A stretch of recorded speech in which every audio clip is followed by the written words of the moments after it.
alatkicu, to je znači plevilica. Znači samo postoje ova dva tanjira na osovini i oni imaju svoju funkciju da visoke korove, znači uvedu pravo na nož. Znači nije klik-klak i evo da vidimo kako ono radi.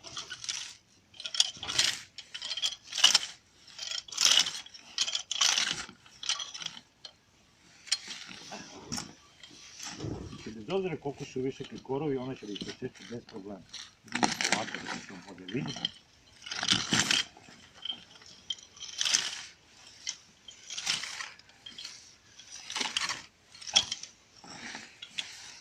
Savršeno. Sada se vidi kako nož uvodi. Znači, sva je mudrost u guranju. Stavimo ovo što smo posekli. I onda idemo dalje. Znači kad je negdje uz plastenik ili uz neki kamen, kao na primjer ovdje, savršena alatka.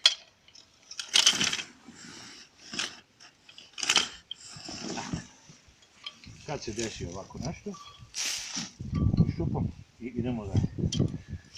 Đole koji pomaže naravno.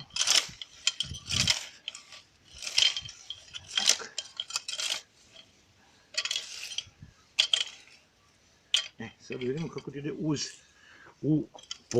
pored redova. Ovdje je praziluk, vidi kako ti ide. Sasvim lagano. Kamen. Vidite koliko ide u dubinu. Opa. Ona je znači prvenstveno napravljena za visoke, srednje i visoke korove. Evo, dalje. To najbolje da se vidi. Đole, begaj. Čekaj.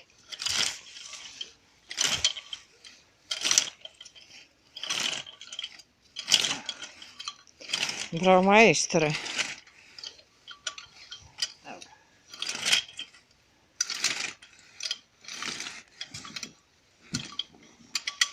Završeno.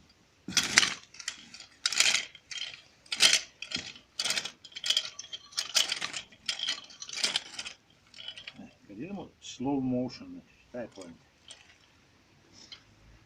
Pojent je da korov uđe. Zašto na valjku nemaju pregled? Evo zbog čega.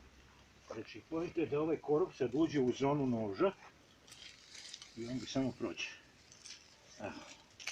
A vidite ovaj koliki je. Šta se dešava?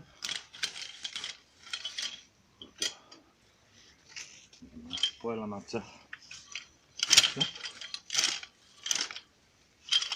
Evo ovdje, sad još ovo.